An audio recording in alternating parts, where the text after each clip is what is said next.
დღეს 9 აპრილს მოიხსენებათ არის ეროვნული ერთიანობის თავდადებულთა მოსაგონარი დღე და აგრეთვე საქართველოს ეროვნული დამოუკიდებლობის განახლების დღე. ზესტაფონში ეს დღე დაიწყო ადრეანად, მიუხედავად ამისა, ჩვენ მოვინახულით ჩვენი გმირის გიორგი აბესაძის საფლავი.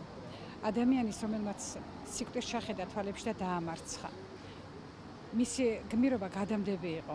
ჩემი თაობა არის თვითმხილველი ამ 9 აპრილის ტრაგედიისა და უფრო მეტიც მონაწილეც. ეს ჩვენი აპრილი იყო, ჩვენი დიდგორი, ჩვენი ბასიანი, ჩვენი ბრძოლა გამარჯვებისთვის და დამოუკიდებლობისათვის. გილოცავთ დღევანდელ დღეს. დღეს ჩვენ აქ შევიკრიბეთ, რათა კიდევ ერთხელ მივაგოთ პატივი 1999 წლის 9 აპრილის დაღუპულ გმირებს და უარი საბოლოოდ უთხრათ ოკუპაციას რუსეთის წინააღმდეგ. დღევანდელი დღე მართლაც ძალიან მნიშვნელოვანი არის.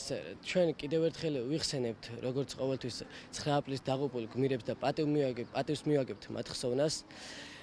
დღევანდელი დღე მით არის მნიშვნელოვანი, რომ ჩვენ ყველა თანაზიარი გავხდით იმ ამაღლებული გრძნობისა, რასაც სამშობლოსათვის თავშეწირული არ დავიწყება ქვია სახელად და რა ვიცი, ბავშვები ყველა ჩართული ვართ ღონისძიებაში აქტიურად, რაც ძალიან მნიშვნელოვანია და დიდ მადლობას ვუხდით მუნიციპალიტეტს იმისათვის, რომ მოაწყო ეს ღონისძიება და ვიხსენებთ იმ სამშობლოსათვის შეწირულ გმირებს.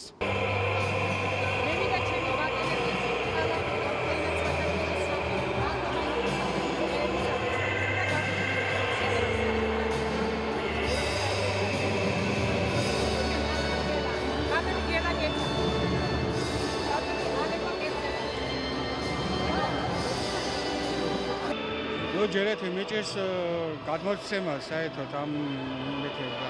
მე კიდევ მადლობა ყველას ხელმძღვანელობას ასეთი დახმარებისათვის. მეტი რა გითხრათ. მიჭირს საერთოდ ხმა. დიდი მადლობა ყველას.